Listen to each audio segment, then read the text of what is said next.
donner des nouvelles des patients et malheureusement, je vais commencer par une très triste nouvelle.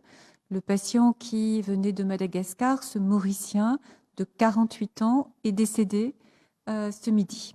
Donc, il n'est pas décédé de la Covid. Il avait effectivement une infection pulmonaire à Covid, sérieuse, mais il a eu en fait une complication de son infarctus du myocarde, qui était un infarctus du cœur, donc, qui était un infarctus extrêmement étendu. Et il a eu une complication qu'on connaît bien dans les infarctus qui l'a fait décéder. Il a été réanimé, il a été choqué et malheureusement, nous n'avons pas pu récupérer ce monsieur qui avait 3 pathologies, donc la Covid, oui, mais surtout c'est un monsieur qui était cardiaque avec déjà des stents dans le cœur et qui a donc fait le lendemain de son arrivée cet infarctus du myocarde qui était très, très, très important. Donc, la cause de la mort, c'est l'infarctus du myocarde avec, en plus, une ischémie, ça s'appelle, d'une jambe. Et ça, c'est aussi une complication donc, des vaisseaux avec un vaisseau qui était bouché, une artère qui était bouchée. Donc, c'est vraiment son cœur qui l'a fait décéder. Donc, ce patient a comme cause principale de décès infarctus du myocarde avec donc complications thromboemboliques et également en cause secondaire la Covid, mais ça n'est pas la cause du décès.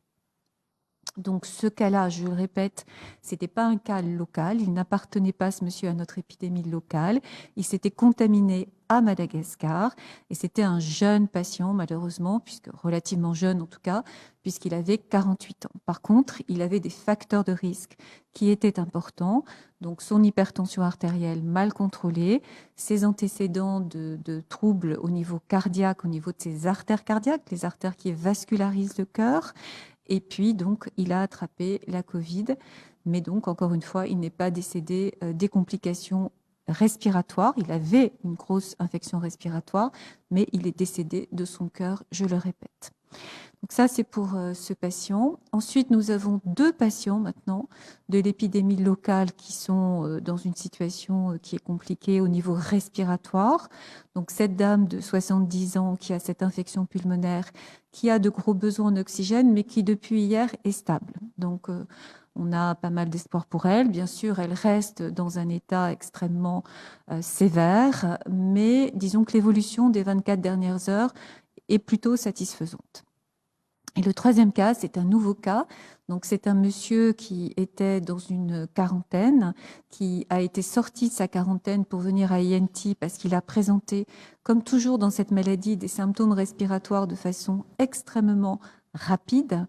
Et ce monsieur a un facteur de risque majeur. Donc, c'est également un monsieur qui est jeune, qui a 46 ans. Donc, ce monsieur-là, il est obèse. Il a une très, très grosse obésité, presque ce qu'on peut appeler une obésité morbide, c'est-à-dire un indice de masse corporelle extrêmement élevé. Il pèse 120 kilos pour une taille qui est petite.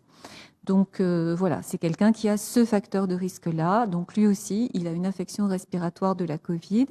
Il a des besoins en oxygène qui ne sont pas pour l'instant immenses, mais nous le surveillons de très près car nous savons que l'obésité est un facteur de risque très important.